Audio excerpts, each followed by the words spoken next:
So 2026 will be the hardest year to stay focused in the history of the world. And it's not because people are lazy, but it's literally just because the world is getting designed to break your focus. And if you're anything like me, you've probably realized over the years how much focus can actually change your life. And for the past 2 years, I've been documenting my entire Quran memorization journey, and I've shown the highs, the lows. And if there's one thing that you can take away from it, it's how much that focus will make or break this journey. Because the biggest threat to my memorization so far, even today, isn't actually like my ability to memorize. It's actually distraction. The truth is that me, you, maybe even most of the people that exist today could easily memorize huge portions of the Quran, maybe even complete the entire Quran. The only thing that's really stopping them is that ability to focus, that ability to just withstand the boredom and to actually just stay on a page, repeating it as many times as it takes. The problem is that we're heading into a time where only maybe like 0.01% of the population will consistently be doing this. Take this from someone who grew up with technology, who graduated in the world of AI, who also does like YouTube on the side. So I know how these softwares, these video softwares work. Things are going to get so much more addicting, especially in this next year. Every app, every video, every notification is literally designed to hijack your attention in some way. And then when you get hooked on this consistently, it literally destroys your entire ability to stay disciplined, to stay consistent, to actually do something that might not be that stimulating, like memorizing a page of Quran. And the thing is, you might see it as like a small problem, but when you actually calculate the average person's screen time and you just translate that, how many hours, how many days, how many years that takes up of their life, you'd actually be shocked. The average person in my generation, Generation Z, spends about 6 to 7 hours a day on their phone. And if you translate that into a year, it actually ends up being around 2,200 hours per year spent on your phone, which equals 91 days per year spent on your phone. Now, when you actually translate that over an entire lifespan, let's say like 60 to 70 years, that ends up being around 17 years of someone's life spent on their phone. And I remember growing up, I would hear people older than me or maybe some teachers say stuff like this, and I wouldn't really care. I'll just be like, okay, whatever. But when you actually see how valuable your time is, the more you grow older, the more that you can actually achieve. If you just had that free time, you would actually be astonished how much of a waste this is. But this is the thing, in a world that we're heading into that is like literally built to distract you, this makes discipline an actual superpower. So inshallah, in this video, I want to give you some tips on how I've actually somewhat managed to try to increase my discipline, try to restrain from a lot of these addictive habits that might stop me from making progress on this hip journey. Because my prediction is that in 2026, it's not actually the smartest who will win.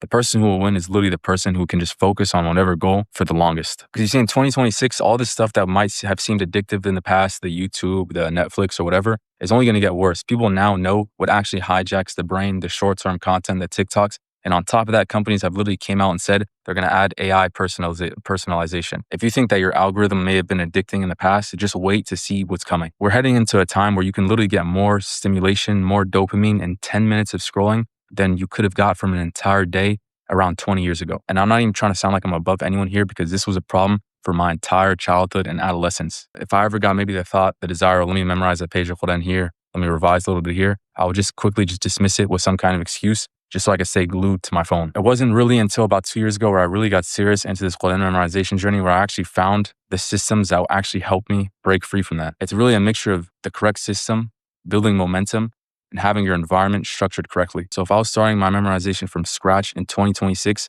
the first thing I would tell myself to do is to track everything, not necessarily in terms of what I'm memorizing, but how my time is being allocated in the day. There's been tons of studies that already show people who structure their day, people who abide by a routine, are way, way more productive, or way more intentional about their time than those who don't. And one of the best ways to achieve your goals is to kind of anchor it daily, to have places where you assign a location, assign a time, so you know you can show up and do that particular habit consistently throughout the week, throughout the month, throughout the year, etc. And this is a part of the system where a lot of people mess up, is where they start thinking, oh, I'm not memorizing that fast, I'm not really memorizing that many pages, where in the beginning, it's not really about that. The goal is to build momentum, is to get the system where every single day you're allocating the proper time to revision and memorization. And then later on, the pages will just come naturally after that. And if I wanted to stay on this journey, the next thing I'll try to do is build some form of momentum in my memorization. When you're just starting out, it's really easy to get discouraged and to potentially even quit. Most people quit their goals like in the beginning. It's because that first hurdle is the hardest to actually start building momentum, because in the beginning, you're not seeing yourself make that much progress. The time it took me to memorize a page